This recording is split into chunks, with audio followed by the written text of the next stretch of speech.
It's gospel music once again. Scott Fingers, Digital Empire Music. This is the Lord's Prayer. Yeah. This is the Lord's Prayer. Oh, this is the Lord's Prayer. Yeah, this is the Lord's Prayer. Bye-bye. Greetings of our Lord Jesus Christ. This is the 9th of August 2020 and I'm welcoming you to the JDCM Sunday service. Here, this service is for those who are not able to attend at a physical church, so please get ready to listen to the man of God. But first of all, my name is Abraham Kesepo and welcoming you again to the JDCM Sunday service. Please remember that if you are able to attend church, feel free to join us on our Sunday services from 10 a.m. to 11 a.m. every single Sunday. We're looking forward to host you. But now, please get your pen, your Bible, your book, a paper, and welcome a friend and neighbor and sit down and listen to what the man of God has prepared for us this Sunday. This is Sunday service.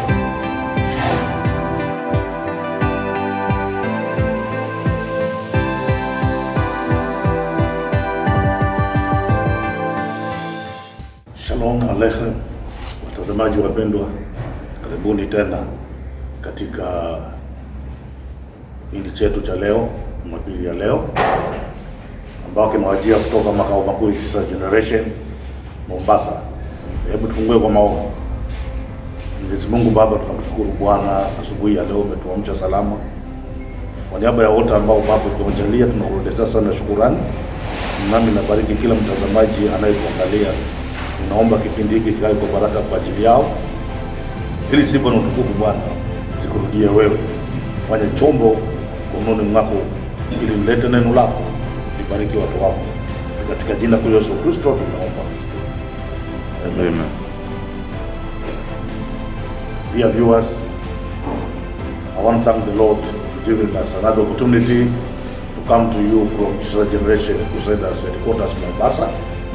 And the message today, which is entitled The Highway of Holiness. The Highway of Holiness.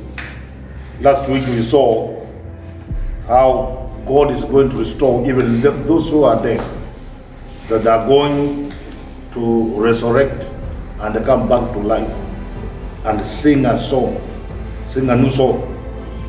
Here we want to teach about the highway of holiness. There's a highway of holiness.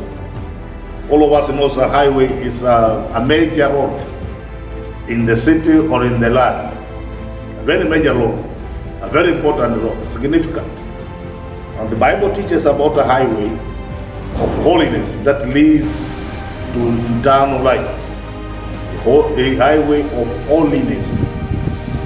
If you talk about holiness, many people don't agree. Don't agree about holiness, because people don't believe that somebody can be holy. It is true, nobody is holy, but the Bible says all have sins and they come short of the glory of God. But thank God, that's why Jesus came to die on the cross of Calvary, to buy our redemption, our holiness. The prophet Isaiah, many years ago, he had prophesied that there will be a highway of holiness. And this highway, where is it going? This highway leads to heaven, to eternity, into eternal life. But the conditions, terms and the conditions of traveling on that road. Number one, the Bible teaches us and warns us, the unclean cannot pass on it. The unclean. Unclean does not mean people who have not taken a bath or they have not dressed as they are supposed to, but they are unclean in their hearts, no matter their status in the community, in the society, but they are unclean in their hearts. Mioyo yao ni michafu. In other words, we say sinners who did not repent You know, uncleanness does not come because there's no water or there's no soap to take a bath. Uncleanness comes because somebody has ignored hygienic life. He has neglected to keep themselves according to the hygiene. So, being unclean and being disqualified to pass on that road means that you have refused to accept Jesus as your personal Savior. Because water cannot wash you, no soap, no detergent can clean your sins. It is the blood of Jesus, Son of the living God, that will qualify you to pass on that very wrong. And despite of what kind of life you are leading today, or who you are, or what you have done, you must be clean by accepting Jesus, Christ, Son of the living God, as your personal Savior, as your Lord and the personal Savior. And then your sins will be washed away. Bible teaches the wayfaring men, though fools, shall not err. They shall not get lost. The wayfarers men, though they be fooled, illiterate, uneducated, with no certificates, no degrees, no matter how primitive they are, the Bible teaches on that highway of holiness, they shall not get lost. Wale wasafiri waliochaguliwa na kumkubali Yesu kuwa Bwana na Mwokozi wa maisha yao, japo kuwa ni wajinga, japo kuwa mnaita wapumbavu, na ndio mnatuita sasa hivi. Ukiona mwokovu unasema hawa hawana akili, hawa wamekosa pesa, hawa hawana elimu, hawa hawana maendeleo, hawajui maisha. Though they be fools, they will not err. Hata kama mtu ni mjinga wa dunia, kulingana na hali za kidunia, anaonekana yeye ni pumbavu, katika hiyo njia ya utakatifu hatapotea na hatakosea. Kwa hivyo, my friend, wherever you are, it doesn't matter how people treat you, what they call you in the community, in the society. Welcome to this highway of holiness, where there is no discrimination, no racialism. People don't demonstrate and claim their rights. And they are not treated because of their color or their status in life. In this highway of holiness, every life matters.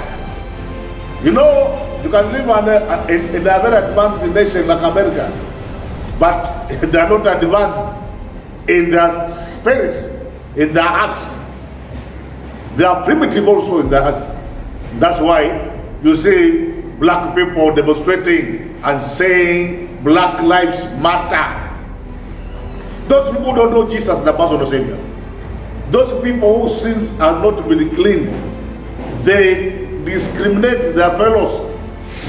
Like now, we are discriminating those people who are suffering from some terminal diseases, like cancer, like diabetes, and most of all, COVID-19. Once somebody catches stigmatization began. People start despising you and discriminating you. They think you are a virus carrier that will infect them, and they start mistreating you.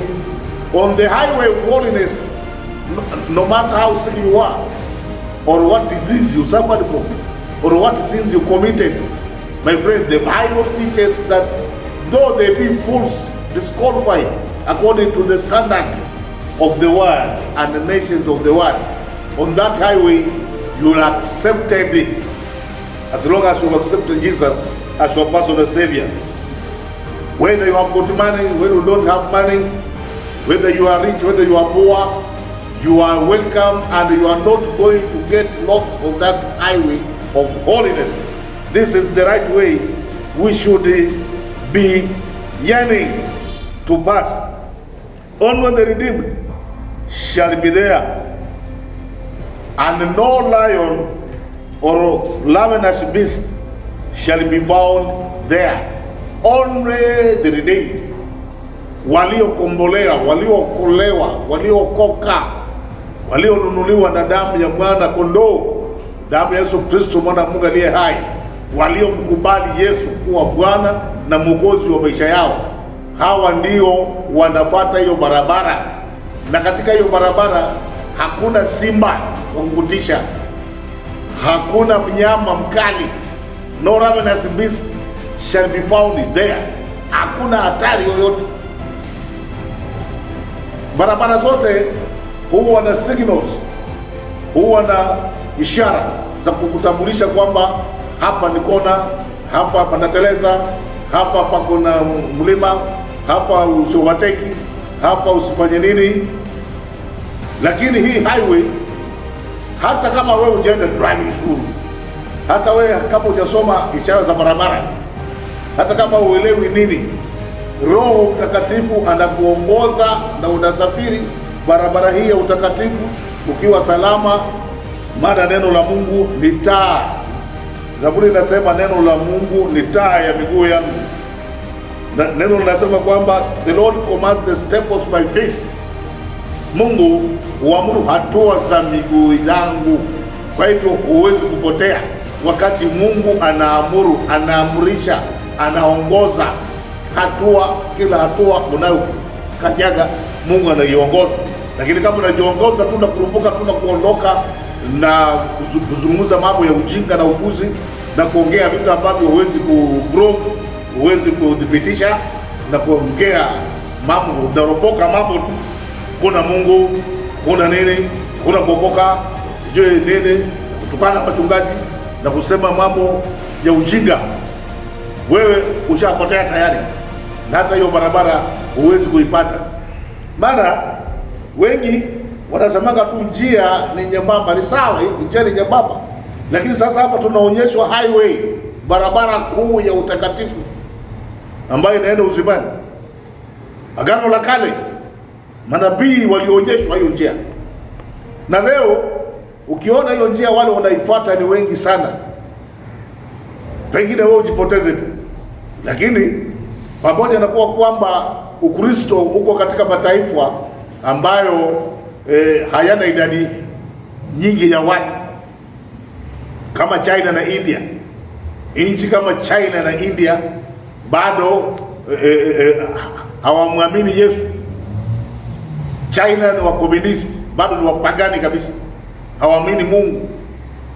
Lakini hizo nchi ndio zina idadi nyingi ya watu na wana dini zao ama hawana dini. Lakini pamoja na hayo hawajashinda hii barabara ambayo Wakristo wanapita, kwa sababu damu ya Yesu ishanunua watu ambao wamekuwa ni wengi duniani kuliko dini zote pamoja na mapagani wote. Dini ya Kristo imeshinda hizo dini. Ni watu wengi wamejua hiyo njia, na ni watu wengi wanapita hiyo njia, japo kuwa wengine wamepotoka, wengine hawaamini pasavyo, wengine wamekata tamaa. Maana safari ni ndefu baba, safari ni ndefu. Watu fikiri wakiokoka leo wataenda mbinguni kesho. Watu fikiri wakiokoka leo Yesu atarudi kesho yake. Wengine wanasema tumengoja sana, mmesema Yesu atarudi, mbona hajarudi? Yesu hawezi kuja mpaka tuwe tayari, kwa sababu lazima tujitayarishe, kwa sababu ataka bibi harusi, harusi ya kweli. Hakuna harusi inafungwa tu kwa, lazima kuwe na matayarisho, kuwe na matembezi, kuwe na mapatano, kuwe na maongeo, kuwe na malipo fulani, gharama fulani zinalipwa. Hiyo ndio harusi ya kweli. Inachukua muda, sio ile ya kumstay tu mnakutana barabarani na mpelekana. Inachukua muda, na kurudi kwa Yesu ama wewe kwenda kwa Yesu inasema ni harusi ya mwana kondoo, ndio inachukua muda ili wewe upambwe, utayarishwe na uwe tayari kutembea katika hiyo barabara ambayo haina simba. Ukisikia simba unafikiri tu ni simba hivi hivi. Unajua simba ni mnyama mkali sana, na katika dunia unaoishi watu wamekuwa masimba, watu wamekuwa hatari hata kuliko simba. watu wanakuotea, wanakutafuta, wanakuwinda kama mnyama, wakunyang'anye mali zako, wakunyang'anye vitu. Leo mnasikizia corona, corona imekuja ndio wizi umezidi, mambo hapa na pale, hapa na pale, na hakuna dalili. Hamjasema corona itaisha lini, na mtaki kuacha dhambi. Mmekamata dhambi zenu, mmeng'ang'ania mafanazo tu, mmekataa kwenda makanisani, na makanisa pia mmefunga. Na hii barabara lazima watu wasafiri, na hawezi kusafiri. People cannot walk on that road when churches are closed. Churches must be open, and people must be educated, must be prayed for, must be taught the word of God. Maana Yesu alisema, muwafanye mataifa yote kuwa wanafunzi wangu, kisha muwaketishe, muwafundishe yote niliyowaamuru. Na sasa hiyo yote imesimamishwa. Makanisa imefungwa, watu hawahubiriwi Injili, watu hawaombewi, mapepo haitolewi, watu hawendi kanisani, watu hawafikii nyumbani mwao kwa sababu ya kadudu kadogo. Corona kanatetemesha mataifa ya ulimwengu, pamoja na teknolojia zenu kubwa za kwenda mpaka mwezini. Hata mnajiandaa kwenda kwa Mars, mnajiandaa kwenda kwa jua, lakini hako ka virus kadogo kamesitisha menendo yenu yote, mambo yenu yote, kwa sababu hamjui njia hii kuu inataka wateule. Na Biblia inasema they shall obtain joy. Hao watakaofuata hiyo njia watapata furaha. They will obtain joy and gladness. Na furaha, watakuwa na shangwe, watakuwa wanashangilia hawa wanaosafiri katika hiyo njia. Sorrows and suffering will flee away. Wale ambao watakuwa qualified wataingia kwenye barabara. Biblia inasema maombolezo, sorrows and all this suffering, pain, like this suffering Corona has brought, economical suffering, education suffering, everything is lacking. No traveling, nothing is happening, business disrupted, working disrupted, jobs lost, business lost. All this has brought suffering. Now the only way to escape this is to travel on this road of holiness, highway of holiness. If the world will agree and accept Jesus as their personal Savior and leave their evil ways, their abomination that they are doing day and night before God, God is angry. The Bible says God is angry with the sinner all the day long. God is angry with sinners all the day long. He's furious, he's angry, he's annoyed with the people who perpetually continue to sin without minding anything and doing abominations without minding anything. The Bible says God is angry with you all the day long. God bless you, consecrate you people. With the Bible says suffering, sickness, poverty, and every suffering people that are going through the world will not be there on this highway of holiness. Corona, COVID-19, kufukuzwa na polisi, curfews, lockdowns, quarantines, hiyo ni suffering, hiyo ndio shida. Biblia inasema zitakimbia, zitakuacha wewe ambayo utajaliwa kusafiri katika hii barabara ya utakatifu. Hiyo vitu vitakukimbia.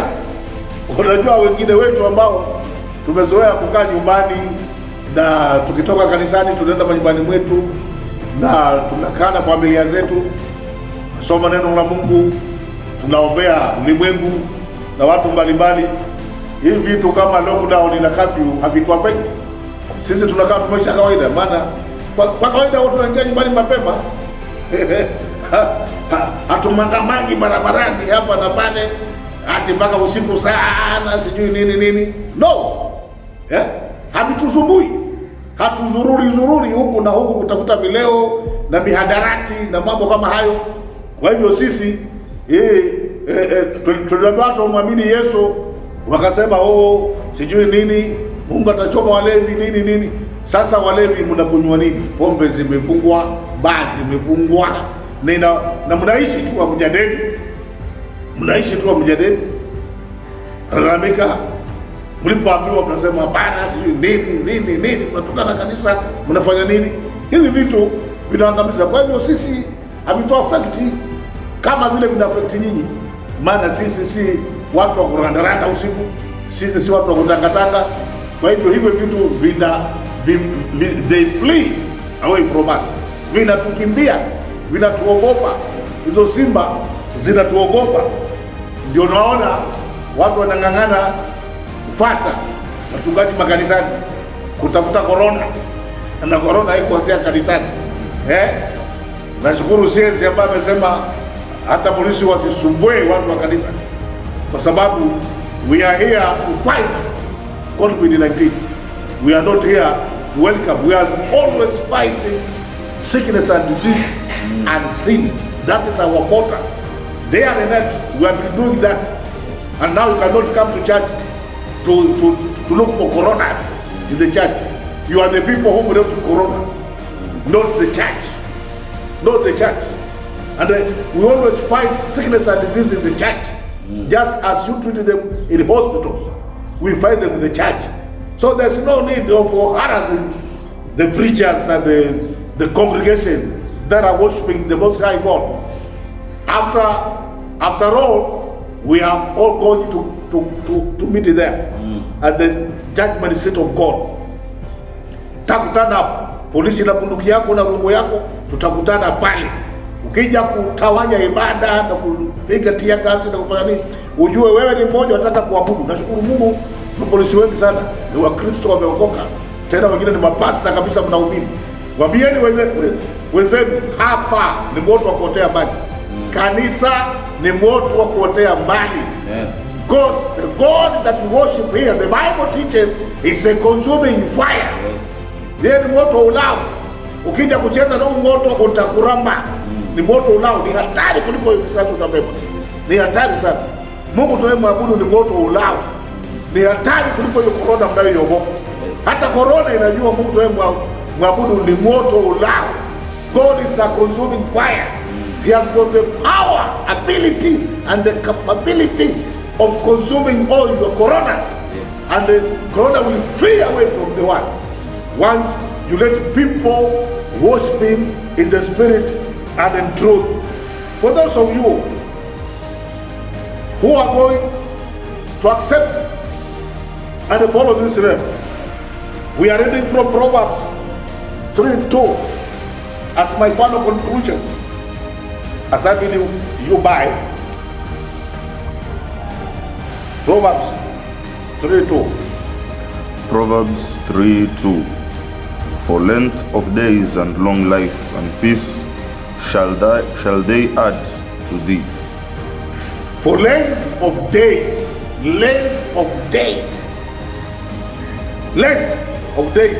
and a long life, plus peace shall be added unto you. Those who are traveling this road, they are not dying soon, as you think. Amen. There will be added length of days and a long life. It does not mean 70 years or 100 years. Long life. And that's what we believe. Plus peace. Maisha marefu. Na siku nyingi hazihesabiwi. Ukisema siku zinageuka wiki, zinageuka mwezi, zinageuka mwaka, zinageuka miaka, zinaendelea. Hizo ni siku nyingi na maisha marefu. Maisha marefu ni kwamba maisha ya afya marefu na amani. Sie utakuwa tu mjinga kama wewe utaki hiyo. Hiyo ni Biblia. Soma. Proverbs, Mithali 3:2. Maisha marefu, siku nyingi. Corona inakuja inapita, inaacha wewe unaendelea kutandika masiku zako mengi. magonjwa mbalimbali inakuja, inapita, na wewe unaendelea kuishi maisha marefu na ya amani. Ina maana kwamba Mungu ataprovide, Mungu atafanya njia ya kupitia. Kwa hivyo wewe ambao unajifikiria kujiua, unafikiria kuua mke wako, unafikiria kuua watoto wako, unafikiria kufukuza watu wako kwa sababu sasa huna kazi na huna kitu ya kuwapatia, geukia Yesu. Yeye ana siku nyingi za kukupatia, na yeye ana maisha marefu, na yeye ana amani ya kukupatia. Hata kama hukula kitu leo, usikii kuibia mtu ama kuua mtu, usikii kudanganya mtu, usikii kukoni mtu, kwa sababu yeye tayari amekupa amani moyoni mwako, amekupa maisha marefu ndani yako. Kwa hivyo mtazamaji mpendwa, nimefika mwisho wa ujumbe wangu. Kwa sababu ya wakati sitaendelea saa hii. Wajaliwa Mwenyezi Mungu atatupa siku nyingine tuendelee, wiki nyingine. Sifa na utukufu zimrudie wewe. Ninataka nikuandikishe wewe uwe mmoja ya hawa wana kondoo. Wimbo unaimbwa nasema, ingia ingia ingia ingia ingia ingia uwe mmoja wa kondoo. Leo nataka nikuandikishe. I want to pray for you to be one of the sheep that is traveling on this highway of holiness. Popote ulipo, just bow your head, repeat after me, and you will find yourself traveling on this highway of holiness as Jesus as your driver and the Lord of your life. If you are sick, I guarantee you, He is the healer of all sicknesses, and He is the peace giver. He will give you peace. After receiving Him, I pray for you, and your problems will come to an end. Let's pray together. If you don't know Jesus, just repeat after me.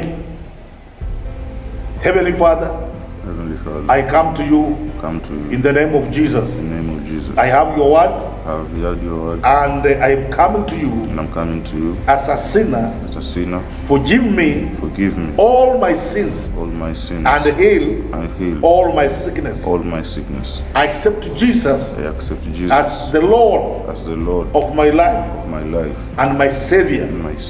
I believe that Jesus died for me on the cross of Calvary. And I believe Jesus is the Son of the Most High God. Thank you, Father, for forgiving me. Write my name in the book of life. I want to travel on this highway of holiness. From today, forever. In Jesus' name. Amen. If you are sick, just lay your hands where you are suffering.